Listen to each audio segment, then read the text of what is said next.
Welcome to the podcast. Today we are absolutely thrilled to have David Tutera with us today. David has been honored by Life and Style magazine as the best celebrity wedding planner. He's done weddings for literally the who's who, whether it's J-Lo, Matthew McConaughey, Jewel, Star Jones, Real Housewife Taylor Armstrong. He's done events at the White House. He's done post-Grammy parties in New York City. He's done events for Tommy Hilfiger and Susan Lucci.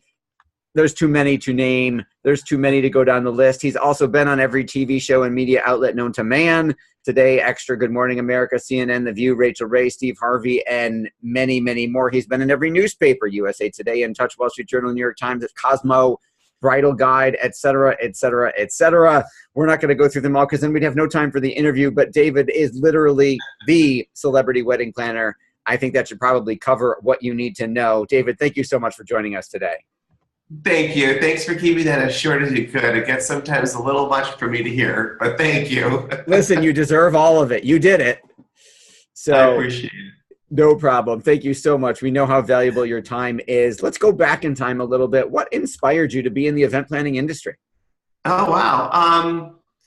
I wasn't really inspired to be in the industry. I've been doing this for so long that when I started, there really wasn't this go-to place to learn how to be an event planner or be a designer. And I'd love to share with you sort of the accidental process of how I got here. That'd be great. I was going to originally become a lawyer. I was going to Fordham University in New York City. I lived outside New York City, went to Fordham, left after a year and a half, answered an ad to make some money to deliver singing telegrams. And I was the guy that dressed up in these kind of embarrassing costumes, and I would write songs, like literally customized songs to the recipient and go and sing them in these costumes and carrying balloons. And it was a way of making money. And long story short, I opened up a teeny little store. I don't know if you know New York too well, but in the suburbs, there's a town called Larchmont, New York.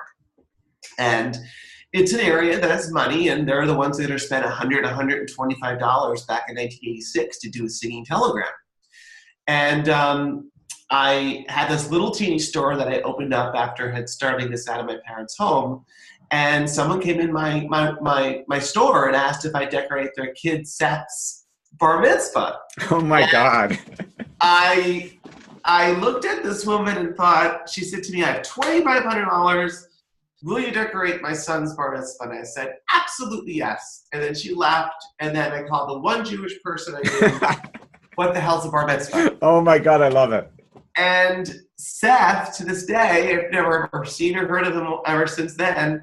And think about it, I was 19, he was turning 13, so there was a 6-year difference.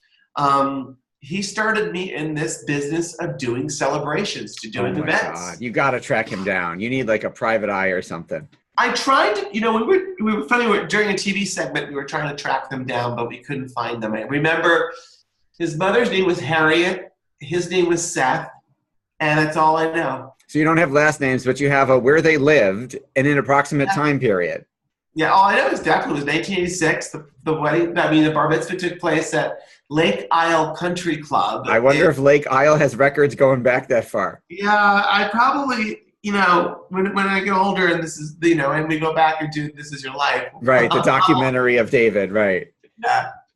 Oh my God, that's too funny. So that was your first event. Now, how do you go from $2,500 in 1986 decorating a bar mitzvah to J-Lo's wedding? Well, you've made yourself a household name, a meteoric rise.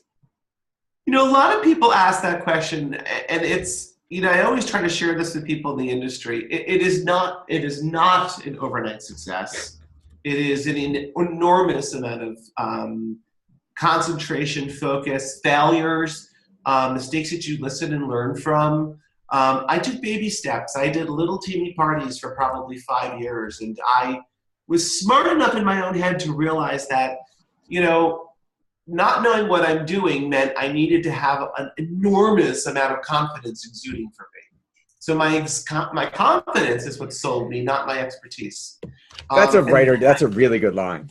And it's true. I think, and I tell this to people as I'm speaking around the world, is that I think there's people that are far more creative than I am. It's what I do best is that I exude confidence and that I listen to people for what they're looking for, their expectations. And my job is simply to be the carrier of bringing things to life. Somebody can make something much prettier than I can, but can I do it in a way where it's exactly what the client's assuming or looking for? And I learned that from only working at a default. Someone saying, I want a ceiling treatment for a celebration. What do you need a ceiling treatment? You already have a ceiling in your room. Putting up flowers or fabric, or realizing that there's these things that I never really knew. I didn't even know what a charger plate was, the show plate on a place setting. I had to teach myself these things as my clients, who were far more educated in the world of entertaining than I had ever been. I grew up with crepe paper plates, and brownies. I mean, that's how I grew up. So my form of education was my clients that paid me to do their jobs. And it was fascinating, but I grew in little baby steps. I went from, being in Westchester County to never touching New York City, to then eventually sort of segueing into Washington, D.C., to Atlanta, to Los Angeles, and finally feeling comfortable enough and more confident enough to step into the arena of the socialites of New York City. And that is a whole nother world. And we'll talk about that in just a minute, because I know our listeners and viewers are fascinated by that. You mentioned you mentioned taking baby steps, and you mentioned some of the mistakes and the things you learned along the way that helped you grow with each next event. What were some of the biggest lessons you learned? Never saying no, because I didn't know what was being asked of me. I always said yes, and I did my homework after I got the job, or even after I had been hired. Things were being presented to me that I didn't even know what they were talking about. So my job was always self-education. And it was, doing my homework. Listen, in 1986, you couldn't Google, what is this or what is that? You literally had to work harder and figure it out faster. I have to say that I think listening and paying attention to your surroundings, joining associations, which was one of the things that really helped me the most. I remember joining almost every possible association out there, going to cocktail parties, networking, learning from people that have been doing it far longer than I have. Not to say they were doing a better job, but they actually knew what they were doing, in the sense that they had a career. I was trying to create a career. So you hang around with people that you want to become like, and then you have to know when to dismiss yourself from it to allow yourself to blossom. That is awesome. What do you like best about what you do? My job is different every day. I'm not that kind of person that could do the same thing every single day. I love making people happy. I love creating celebrations for anybody and anyone for any reason. Now for me, it's different, Seth. Because I still do celebrations, I'm still an expert. I've built a brand through television, through books, through product lines. And that for me has really been, I think, the most exciting part about it, because now I have all this diversity going on, centralized around growing celebrations. What do you attribute your success to? Standing out amongst the noise, making sure that I'm a step ahead of everything else that's happening. This is an interesting industry. It's a copycat industry. Everyone loves to do what everybody else is doing, and I always love to create and run and let somebody else follow in my footsteps. And I learned that a long time ago, that the ideas I come up with, I don't want accolades and credit. I just want to do it fabulously, and then I want to move on and figure out something else that's different and new. So you talked about being original, which is obviously one way to stand out. What are some other ways you've used over the decades to stand out and position yourself differently from other celebration planners in the industry? I think I knew when to take the next step. So for example, here I am starting a company and creating a business. And then realizing, gosh, back in 1999, 2000, I wanted to write a book. Chefs wrote books. Nobody in the industry wrote, an actual published book by a major publishing house. and then writing 7 more books, and then getting on television and knowing that to get on TV, you need to have a book, which is a calling card to be able to do a 6-minute, 5-minute segment to promote your book, which is promoting your brand, which is promoting what you do for a living, which is building a bigger brand, which is then allowing you to go out there and say, okay, I've written 7 books and I've produced events for all these great people. Now I want to create a product line. And then you got to go out there and you got to start that all over again. And I think it's something to do with me always seeing where I am tomorrow as opposed to where I am today. A lot of people, I find most people, get where they are today, are very comfortable and confident. They get burned out doing the same thing, but they don't realize that there's a future ahead and something different for them. And they have to figure that out. That is great advice. Tell us a little, let's sidetrack a little bit. Tell us about your passion for our furry friends. Our doggies. I have 2 dogs. I have 1 new dog, if you don't know about our new dog. Teddy came into our little world the 2 days before Christmas. And Lucy came into my world, gosh, 5 years ago it's been.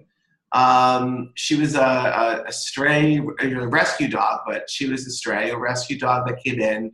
And for those that don't know, I'm not a dog. I wasn't a dog person. I was absolutely petrified of dogs. And when Lucy came into my life, it literally just changed that world. I fell in love with her. When I met Joey, my husband now, he had a very large dog, a Ridgeback, and she joined our family since she's passed away a couple months ago. But then I had a big dog with my small dog, so now I was becoming very comfortable. So furry friends are now an extension to our life. Awesome. When you talk about celebrations, how do you measure a successful celebration? You know, celebrations are not measured to me based on the amount of money people spend. Listen, I love people spending money. It's what I do for a living, and it's my career. So obviously that's important to me as a business owner. But celebrations that are successful are when you look around a room and you have X amount of guests not wanting to leave the celebration, smiling and detaching from their everyday life, being part of something they were unexpected to be part of, and coming over to me as their planner and designer and say, thank you for creating this moment. Celebrations, weddings, bar mitzvahs, anniversaries, whatever the event is, listen, they're the same every day. You know, there's just so many different ways you can turn it for a wedding. There's so many different ways you can create a 6-hour celebration. What I do is I flip it all around and I create moments where people are become interactive participants as opposed to passive. And they're realizing that they're on this journey that I've created for my client and for the guests. And that's, to me, what's, I think, the most gratifying. Absolutely. With all the amazing success you've achieved, what's your biggest challenge now? I think my biggest challenge is to continue to build the brand, to continue to bring product and solutions to people. I'm obsessed with finding unique, creative things that do not exist, which is hard because so much is out there, and developing it, producing it, getting on shelves, meeting with manufacturers, meeting with the retailers, meeting with the consumers. You know, I'm, as you know, coming over the flu that I just had after 3 weeks of traveling around the country, meeting people. So my job is to be very present. You know, it's easy to say you're an expert and a celebrity and sort of just stay home and not do much, but I'm out in the field. I'm listening, I'm learning, I'm sharing, I'm teaching, I'm educating, I'm part of it, and that's what makes it exciting for me. Absolutely. Now, you've also given back a lot. You've also done a lot of work in the celebration industry, helping other event planners, celebration coordinators learn from some of the success you've achieved. Talk a little bit about your different ventures in that department and how our event planners who are watching can take advantage of some of those and start learning from you. Yeah, it's one of my most favorite things to do is to get in front of an audience and teach. And I don't like to say that I'm on a pedestal teaching down because it's based on my experience. I'm always sort of try and explain to people that I'm a messenger. I can guide and direct you and give you advice, but my advice doesn't necessarily might not be right for that particular person. I started the David Tutera Symposium last year, and it's one of my favorite things because it is a very intimate group of people. We look to max out at about 40 to 50 attendees. This year coming up, as a matter of fact, it's April 23rd, 24th, and 25th in Santa Monica, California at Casa Del Mar and Shutters on the Beach Hotel. And it's 3 days of events. The evenings are filled with celebrations, but most importantly, the days are filled with education. I'm a keynote speaker. I'm your moderator throughout, but there are experts in every field imaginable that can really walk you through the things you need to learn and build your business. But we're doing this particular symposium a lot of hands-on. We're teaching people how to be creative. People that are planners are not necessarily creative. People that are designers are not necessarily planners. So we're trying to bridge the two worlds to give them the best of both. And at the end of the symposium, 2 people will be selected based upon their growth over the 3 days, and they will have the opportunity to come work for me on a project, a big event, and they will literally get paid, work for me as a David Tutera employee, and learn how to really do it the big way. That is absolutely incredible. We will make sure that we put the links to that symposium everywhere that this podcast and this interview airs. You've also written 7 books. I believe if our research and what you said was correct. Tell us a little bit about your writing. I do in a comical way. My writing is sort of a little bit tongue-in-cheek. I learned that too many people in this business of entertaining and fun take it too seriously. It's important to take your business seriously. I don't believe it's important to take yourself seriously. It's a big difference. So when I write with comic humor because I feel as if when people are stressed as planners or designers, and they're dealing with clients that are very stressed and emotional, our job is to keep it light. Make light of it. Make a joke of it. Make some sort of simple comparison to something in life that's not related to what we're specifically talking about.